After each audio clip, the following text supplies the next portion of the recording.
Baik pemirsa yang dirahmati Allah Subhanahu wa taala, masih dalam acara Lentera Islam, mengkaji Islam untuk kehidupan yang lebih sempurna.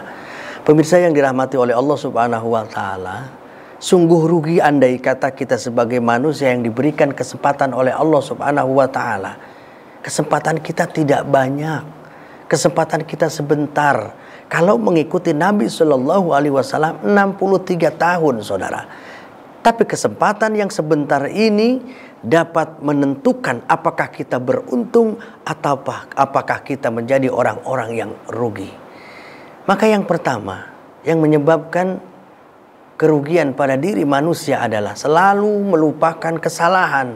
Padahal Allah Subhanahu wa taala mempersiapkan pintu taubat dari kesalahan yang sering kita lakukan.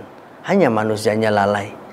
Maka itulah yang pertama, nisyanud dzunubil madiyah, melupakan dosa yang telah manusia lakukan adalah satu kecelakaan. Kemudian, apakah ketika manusia tidak melakukan itu, manusia tidak melakukan melupakan dosa dan kesalahan, dia selalu bertaubat kepada Allah, dia selalu mengingat Allah, apakah manusia itu akan beruntung dan tidak celaka? Maka ada satu hal lagi yang membuat manusia celaka. Yang kedua, kata Nabi Shallallahu alaihi wasallam, wa dzikrul hasanat. Kecelakaan pada manusia adalah wa dzikrul hasanat. Selalu menyebut-nyebut kebaikan yang telah dia lakukan. Dia sholat, dia sedekah, dia beramal, dia melakukan kebaikan. Tapi kebaikan-kebaikannya itu disebut-sebut dengan tujuan ria, dengan tujuan ujub, dengan tujuan sombong, ingin dinilai oleh orang lain. Inilah yang menyebabkan manusia itu mengalami kecelakaan dunia dan akhirat. Andai kata mereka selalu bertobat, tetap saja masih celaka. Mengapa? Karena amal ibadahnya akan habis. Ketika manusia memiliki sifat yang kedua ini, wa dzikrul hasanat. Kalau perlu, ketika kita melakukan kebaikan dengan tangan kanan, yukhfiha an simalih, tangan kiri kita bersembunyi tidak tahu. Kalau perlu seperti itu. Tapi kalau kita diumumkan ketika membuat kebaikan, maka terserah saja. Itu adalah penilaian orang lain. Yang penting diri kita tidak ingin apa yang kita lakukan dijadikan sebagai nilai kesombongan, nilai ria. Nilai-nilai ketakwaan kita akan habis dan tidak bernilai. Maka ketika kita ingin mendapatkan nilai dari takwa kita yang sebenarnya, yang sering dikatakan ittaqullaha haqqa tuqatih, bertakwalah kalian semua dengan takwa yang hak, dengan takwa yang sebenar-benarnya nilai-nilai ketakwaan. Tidak ada unsur ria dan lain sebagainya. Amaliyah yang kita lakukan baik dicatat oleh Allah Subhanahu wa taala melalui malaikatnya tadi. Maka tidak usah kita menduakan Allah dengan syirkul asgor, dengan syirik kecil. Jadi syirkul asgor wa syirkul akbar. Syirik besar itu adalah menyekutukan Allah, membuat satu keyakinan selain Allah. Tapi syirik kecil itu memiliki satu niat yang selain kepada Allah Subhanahu wa taala. Setelah kita melakukan, ikhlas saja. Lakukanlah apa yang bisa kita lakukan, semua kebaikan. Setelah itu pasrahkan kepada Allah Subhanahu wa taala. Amaliyahnya banyak. Kemudian dia bicarakan sama A, sama B dengan tujuan untuk sombong dan ria, maka ini adalah merupakan satu kecelakaan. Melakukan amaliyah, kemudian menyebut-nyebut amal itu supaya dipuji oleh orang lain. Bukankah Allah Subhanahu wa taala berfirman di dalam Al-Qur'anul Karim, A'udzubillahi minasyaitonirrajim, "Faman kana yarju liqa'a rabbih falyamal amalan salihah wa la yusrik bi'ibadati rabbih ahada."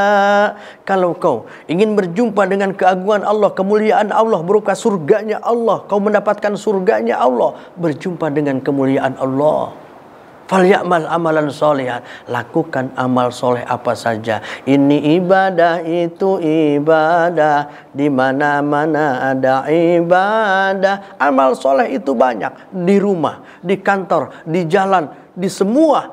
Ittaqillaha haitsuma kunta, bertakwalah kamu semua di mana saja kamu berada. Tidak cukup di masjid, di majelis taklim, tapi Allah berikan nilai-nilai ketakwaan di mana saja. Falyamal amalan sholihan. Lalu kita melakukan amal sholihan, maka kita akan mendapatkan kemuliaan dari Allah di akhirat nanti. Berjumpa dengan karunia Allah berupa surganya. Bukan nerakanya, tapi surganya kata Allah. Syaratnya falyamal amalan sholihan, melakukan amal soleh. Ya, kita sudah melakukan amal soleh ya Allah. Kita sudah melaksanakan kewajiban sholat, puasa, zakat, dan lain sebagainya. Kita sudah menolong orang lain ya Allah. Bagus.